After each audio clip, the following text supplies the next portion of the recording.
Names are never just simple labels. They carry the weight of history, the echoes of ancient languages, and the stories of the people who have called a place home. For the land known as Kosovo, its very name is a starting point for a deep and complex journey. It speaks of nature, of battles, and of enduring identity.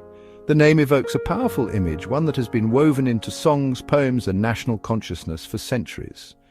To understand Kosovo, one must first understand the meaning behind its name, a name that is as contested as the land itself. It is a name that means different things to different people, yet it binds them all to a shared, if often painful, past. The most direct translation of the name Kosovo comes from the Serbian language. The word kos means blackbird. The suffix ovo is a possessive addition, often used to denote a place or field. Therefore, Kosovo Polje translates to the field of the blackbird. This name specifically refers to a large plain located in the eastern part of modern-day Kosovo. It is a vast, fertile expanse that has been central to the region's history. This landscape, the field of the blackbird, is not just a geographical feature. It is the stage upon which some of the most pivotal moments in Balkan history have unfolded, forever linking the land to the image of this common bird. This connection to the blackbird is more than just a simple description of local wildlife. It has become a powerful poetic and cultural symbol. In Serbian epic poetry, the blackbird is often a messenger, a harbinger of news, or a sorrowful observer of tragedy. The image of blackbirds gathering on a battlefield has been used to evoke a sense of solemnity and loss. The name itself paints a picture, a vast field where these dark feathered birds congregate. This imagery has been harnessed over generations to tell stories of heroism, sacrifice, and the enduring spirit of a people tied to this specific piece of land, the field that bears the bird's name. So when we ask why it is called Kosovo, the answer begins with a bird. It begins with the natural landscape of a particular plain. But this simple translation quickly expands to encompass a much richer and more layered significance. The name became so powerful that it was eventually used to refer to the entire region, extending far beyond the original field of the blackbird. This expansion of the name mirrors the expansion of its meaning. It grew from a simple place name into a symbol of national identity, historical memory, and political struggle, a journey that reveals the profound connection between a name and the collective soul of the peoples who inhabit the land. The name Kosovo is undeniably Slavic in its origin. The root word kos for blackbird is common across many Slavic languages, from Russian to Polish to Bulgarian. This linguistic fact points to the period in history when Slavic tribes migrated into the Balkan Peninsula, beginning around the 6th and 7th centuries. As these groups settled in the region, they gave Slavic names to the mountains, rivers, and plains they encountered. The name Kosovo Polje is a classic example of this process. It reflects the language of the people who became dominant in this area during the early medieval period, long before modern national identities were formed. This Slavic toponym, or place name, was recorded in historical documents for centuries. Medieval Serbian charters and chronicles frequently mention Kosovo Polje as a significant location. It was known as a place of royal estates and important assemblies. The name was not controversial. It was simply a geographical descriptor used by the administrative and ecclesiastical powers of the time. The landscape was central to the medieval Serbian state, and its Slavic name was a natural reflection of that reality. It was a name that appeared on maps and in records, a fixed point in the geography of the medieval Balkans, its meaning clear and its origin undisputed. However, the history of the region did not begin with the arrival of the Slavs. Before them, the area was inhabited by various peoples, including Illyrians and Romans. The region was known in Roman times as part of the province of Dardania. This earlier name is significant, particularly for modern Albanian identity, which often traces its roots back to the ancient Illyrians. While the name Kosovo is Slavic, it was applied to a land that already had a deep and ancient history. The Slavic name therefore represents one specific layer of the region's long and multicultural past, a layer that became particularly dominant during the medieval era. The persistence of the Slavic name through the centuries, even through the long period of Ottoman rule, is a testament to its deep roots in the local culture and language. While the Ottoman administration had its own names for provinces and districts, the local name Kosovo endured in popular usage and in the traditions of the people living there. It remained the name for the famous field, and increasingly for the surrounding territory. This linguistic continuity shows how a name, once established, can become a powerful vessel for cultural memory, carrying the legacy of one historical period forward into the next, even as the political landscape changes dramatically. No event is more intertwined with the name Kosovo than the battle fought on its namesake field on June 28, 1389. On that day, an army led by the Serbian prince Lazar Hrebeljanović, supported by a coalition of Balkan forces, confronted the invading army of the Ottoman Sultan Murad I. The battle took place on Kosovo Polje, the field of the Blackbird. The outcome was devastating for both sides. Both leaders, Prince Lazar and Sultan Murad, were killed. While the historical result was complex, with no clear immediate winner, the battle marked a turning point. It crippled the Serbian state and paved the way for centuries of Ottoman rule in the Balkans. This single event transformed the field of the Blackbird from a simple geographical location into a sacred symbol of Serbian national identity. The battle became the subject of a vast cycle of epic poems, songs, and legends. In these stories, Prince Lazar is portrayed as a Christ-like martyr who chose a heavenly kingdom over an earthly one, sacrificing himself and his army to defend his faith and his people. The battle was framed not as a military defeat but as a moral victory, a testament to courage and sacrifice in the face of overwhelming odds. The name Kosovo became synonymous with this heroic last stand. The symbolism of the name was deeply embedded in Serbian culture. Kosovo was no longer just a field, it was the site of a national crucifixion and resurrection. The blackbirds of the field became poetic witnesses to the tragedy, their dark feathers a symbol of the mourning that followed. The story of the battle was passed down through generations, keeping the memory of the medieval Serbian state alive during the long centuries of Ottoman domination. The name Kosovo evolved into a powerful call for liberation and the restoration of national sovereignty, a promise that the sacrifices made on that field would one day be redeemed. This historical narrative, centered on the Battle of Kosovo, cemented the region's importance in the Serbian national consciousness.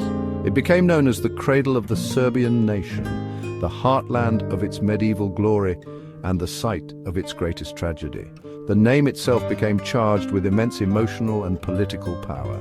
Every mention of Kosovo would evoke the memory of 1389, of Prince Lazar, and of the vow to one day reclaim the sacred ground. This powerful connection between a name, a place, and a pivotal historical event is central to understanding the modern complexities surrounding the region. While the name Kosovo has Slavic linguistic roots and is, central to Serbian national mythology, the story is very different from an Albanian perspective. For many Albanians, the name Kosovo is seen as an imposed foreign name for a land they have inhabited for millennia. They often trace their ancestry to the ancient Illyrians, who lived in the region long before the arrival of the Slavs in the 6th century. From this viewpoint, the historical name for the territory is Dardania, the name of the Roman province that covered modern-day Kosovo and surrounding areas. This name connects the land to a pre-Slavic Illyrian heritage. In recent years, especially since Kosovo's declaration of independence in 2008, the name Dardania has seen a resurgence. It is used to emphasize a distinct and ancient identity separate from the Slavic narrative. Institutions, sports teams, and cultural products have adopted the name Dardania to root modern Albanian identity in the region in a deep classical past. This is not just a historical argument, it is a political statement. By using the name Dardania, Albanians assert their claim as the indigenous people of the land, challenging the narrative that frames the region as exclusively the cradle of the Serbian nation. The Albanian connection to the land is also expressed through different symbols. While the blackbird dominates the Serbian story of Kosovo, the eagle is the paramount symbol of Albanian identity. The Albanian name for their country, Shqiperia, means land of the eagles. This powerful symbol of freedom and strength is, central to their flag and national identity. Therefore, for Albanians, the land of Kosovo is part of this broader land of the eagles, Their historical narrative is not centered on a single battle in 1389, but on a long history of resistance against various empires, from the Romans to the Ottomans to the Serbs. The story of the 1389 Battle of Kosovo is also interpreted differently. Albanian historians and oral traditions emphasize the participation of Albanian nobles and soldiers who fought alongside Prince Lazar against the Ottomans. Figures like Gjörgj Balsha II are seen as part of a united Balkan front against a common enemy. In this view, the battle was not an exclusively Serbian event, but a regional one, where Albanians also shed their blood. This interpretation challenges the Serbian claim of exclusive ownership over the battle's legacy, and by extension over the land named after the field where it was fought. The name Kosovo for them tells only one part of a much larger story. For Serbs, the word Kosovo is more than just a name. It is the emotional and spiritual core of their national identity. It is often referred to as the cradle of the Serbian nation and the Serbian Jerusalem. This is because the region was the political, cultural and religious center of the medieval Serbian kingdom. The Patriarchate of the Serbian Orthodox Church was established in Pek, or Peja, in the 13th century, making the region the heart of Serbian spiritual life. Hundreds of Serbian Orthodox monasteries and churches, many of them UNESCO World Heritage Sites, were built across the landscape of Kosovo during this golden age. These monasteries, such as Gračanica, Visoki Dekani and the Patriarchate of Pek itself, are not just historical buildings. They are seen as the living soul of the Serbian nation, physical testaments to its historical presence and spiritual heritage in the region. The frescoes on their walls tell the stories of Serbian saints and kings. The land itself is considered sacred, consecrated by the presence of these holy sites and the relics they contain. Therefore, the connection to Kosovo is not merely political or historical, it is deeply spiritual. The idea of losing Kosovo is for many Serbs akin to losing a part of their soul. The narrative of the 1389 Battle of Kosovo cemented this sacred bond. The Kosovo Covenant, or Kosovski Zavet, is a central concept in Serbian identity. It refers to the choice made by Prince Lazar before the battle, where he supposedly chose the heavenly kingdom of martyrdom over the earthly kingdom of victory and survival. This covenant became a moral code for the Serbian people, emphasizing spiritual values, sacrifice for faith and freedom, and an eternal commitment to the ideals for which Lazar and his knights died. The name Kosovo is the embodiment of this covenant, a constant reminder of this foundational national ethos. This powerful connection has shaped Serbian politics and culture for centuries. Throughout the 19th and 20th centuries, the liberation and control of Kosovo was a primary goal of the Serbian state. The name itself became a rallying cry, a symbol of historical injustice that needed to be rectified. It fueled wars, inspired art and literature, and remains a potent force in Serbian society today. To understand modern Serbia and its relationship with its past and neighbors, it is essential to appreciate the profound, almost mystical significance that the Serbian people attach to the name and the land of Kosovo. In the modern era, the name Kosovo has become a powerful symbol, loaded with the accumulated weight of centuries of conflicting histories and identities. It is a word that can ignite passionate debate and deep-seated emotions. For Serbs, the name represents a sacred heartland, a territory lost but never forgotten, central to their national and spiritual identity. For Albanians, it represents their homeland, a place where they form the overwhelming majority and have established an independent state. The name itself has become a battleground in the ongoing political and cultural struggle over the region's past, present and future. The political symbolism of the name is evident in international relations. The official name of the state is the Republic of Kosovo. However, Serbia does not recognize its independence and officially refers to it as Kosovo and Metohija, an autonomous province within Serbia. The addition of Metohija, another historical name for the western part of the region meaning monastery lands, is a deliberate political act. It emphasizes the Serbian Orthodox Church's historical presence and land ownership, reinforcing Serbia's claim to the territory. This dispute over the official name reflects the deeper conflict over sovereignty and identity. For Kosovo Albanians, the simple name Kosovo represents their hard-won struggle for self-determination and freedom from Serbian rule. Using this name, and gaining international recognition for it, is a crucial part of state building. It is an assertion of a new political reality, one that is separate from the Serbian narrative.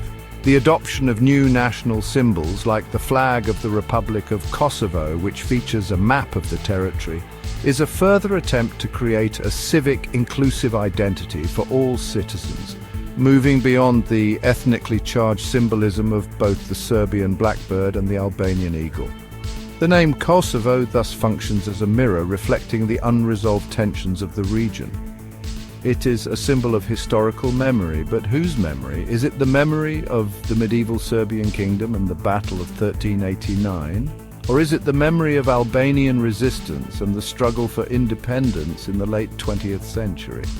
The name encapsulates both of these narratives, often in direct opposition to each other. It shows how a single word can contain multiple, competing worlds of meaning, each one deeply felt and fiercely defended by the people who call the land home. The journey into the meaning of the name Kosovo takes us far beyond a simple translation. It begins with a bird and a field, the field of the blackbird. This Slavic name, given to the land in the early medieval period, became forever linked to one of the most formative events in Balkan history, the Battle of 1389. That battle transformed a geographical location into a potent symbol, embedding the name deep within the heart of Serbian national and spiritual identity. For centuries, Kosovo stood as a symbol of lost glory, martyrdom, and the promise of future redemption, the sacred cradle of a nation. However, this is only one side of the story. For the Albanian majority who live in Kosovo, the name tells a different tale. It is a name from a different language, representing a narrative that often excludes them. They look to an older history, to the ancient Dardanians and to their own symbol, the eagle, to define their relationship with the land. Their story is one of long-standing presence and a more recent struggle for independence. The battle over the name, Kosovo versus Dardania or Kosovo versus Kosovo and Metohija, is a reflection of this fundamental clash of historical perspectives and national aspirations. The name Kosovo is therefore a vessel that contains the complex, layered, and often painful history of the region. It speaks of migrations, kingdoms, battles, and empires. It holds the epic poems of one people and the oral traditions of another. It represents both a sacred cradle and a symbol of oppression, a cherished heartland, and a newly independent state.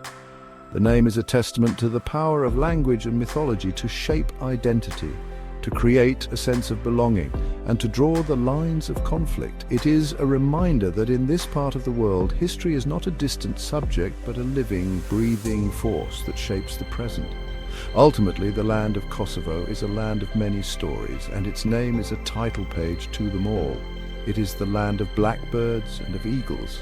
It is the land of medieval monasteries and of modern monuments to independence. It is the land of Prince Lazar's sacrifice and of Adam Jashari's resistance. The enduring power of the name lies in its ability to contain all of these contradictions. To truly understand why it is called Kosovo is to accept that there is no single simple answer. Instead, the name invites us to explore the rich, difficult, and ongoing story of a land and its peoples.